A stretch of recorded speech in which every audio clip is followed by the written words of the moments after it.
நமக்கெல்லாம் ஒரு சந்தேகம்னா சயின்டிஸ்ட் கிட்ட போவோம். ஆனா, ஒரு பொய்ய உண்மைன்னு சொல்லி 40 வருஷமா உலகத்துல இருக்கிற பெரிய பெரிய சயின்டிஸ்ட்டையே நம்ப வச்சு ஏமாத்தியிருக்காங்க. குரங்குல இருந்து தான் மனுஷன் வந்தான்னு டார்வின் சொன்னாரு.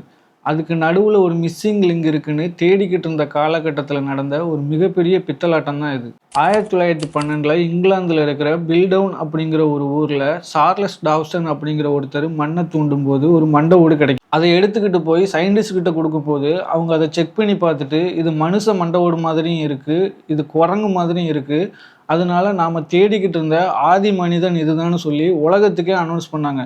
அந்த நேரத்துல உலகம் ஃபுல்லா இது மிகப்பெரிய நியூஸ் ஆச்சு. நாட்கள் போக போக மற்ற சயின்டிஸ்ட்டுக்கெல்லாம் இதுக்கு மேலே ஒரு சந்தேகம் வந்து ஏன் இது மட்டும் இப்படி இருக்கு அப்படின்னு சொல்லி 1953ல் கிட்டத்தட்ட 40 வருஷம் கழிச்சு லேட்டஸ்ட் டெக்னாலஜியை வச்சு இதை செக் பண்ணி பார்க்குறாங்க. அப்போ தான் ஒரு அதிர்ச்சியான விஷயம் வெளியே வருது. அந்த மண்டை ஓடு ஒரு மனுஷ மண்டை ஓடணும், அதோட தாடை ஒரு ஓரங்குட்டான் குரங்கோடதுன்னும், அந்த எலும்பு பழசா தெரியணுன்றதுக்காக கெமிக்கலை ஊற்றி கலர் மாற்றிருக்காங்கன்னு தெரிய வருது. மொத்தத்தில் இது ஒரு பக்கா செட்டப்னு அப்போ தான் வெளியில் வருது.